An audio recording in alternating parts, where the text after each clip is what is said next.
তো আজকে দেখাবো আপনার হাতের স্মার্টফোন দিয়ে আপনি ঘরে বসে voter number, voter serial number আপনি কিন্তু সবকিছু আপনি মাত্র 1 মিনিটের ভিতরে বের করে নিতে পারবেন।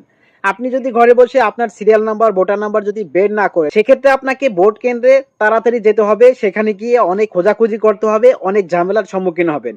আপনি চাইলে আপনার হাতের স্মার্টফোন দিয়ে মাত্র 1 মিনিটের ভিতরে আপনার voter number, voter serial number সবকিছু এভরিথিং বের করতে পারবেন। আপনার ভোটার কেন্দ্র কোথায় তাও কিন্তু দেখতে পারবেন। তা চলুন প্রসেসটা দেখাই যে কিভাবে আপনার হাতের মোবাইল ফোন দিয়ে সবকিছু বের করবেন। আচ্ছা, এই কাজটি করার জন্য আপনি গুগল প্লে স্টোরে আসবেন। আসার পরে এখানে আপনি সার্চ করবেন স্মার্ট ইলেকশন ম্যানেজমেন্ট, এটা লিখে সার্চ করবেন। এই অ্যাপসটি আপনি ইনস্টল করবেন। অ্যাপসটি ইনস্টল করার পরে আপনি সরাসরি ওপেন করবেন।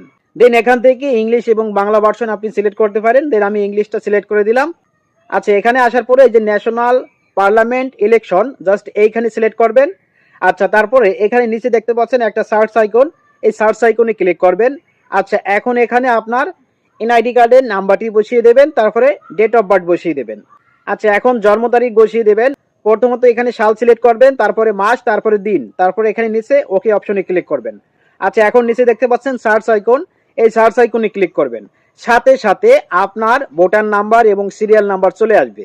এই যে দেখতে পাচ্ছেন ভোটার নাম্বার, সিরিয়াল নাম্বার, তারপরে আপনার অ্যাড্রেস সবকিছু চলে আসছে। আপনার ভোটার কেন্দ্র কোথায় তাও কিন্তু জাস্ট এইখান থেকে দেখতে পারবেন। এই যে দেখতে পাচ্ছেন ভোটার কেন্দ্রের স্কুল দেখাচ্ছে। আচ্ছা, এখান থেকে যদি এই যে ডিরেকশনে যদি ক্লিক দেই, সরাসরি এখানে লাইভ লোকেশন দেখাবে যে আমার এরিয়াটা কোথায়। আচ্ছা, এখান থেকে আমি অ্যালাউ দিয়ে দিলাম। আচ্ছা, তো দেখতে পাচ্ছেন আমার এরিয়া এখান থেকে যাওয়ার জন্য মাত্র 2 মিনিট টাইম লাগবে। মাত্র 2 মিনিট টাইম লাগবে যে আমার ভোটার কেন্দ্র কোথায়। তো আশা করি বুঝতে পারছেন যে আপনার ভোটার নাম্বার, সিরিয়াল নাম্বার কিভাবে বের করবেন, আপনার কেন্দ্র কিভাবে আপনি খুঁজে নেবেন। আচ্ছা, এখান থেকে আপনার কাজ হবে এখান থেকে একটা স্ক্রিনশট নিয়ে নেবেন, তারপরে আপনি সরাসরি ভোটার কেন্দ্রে চলে যাবেন।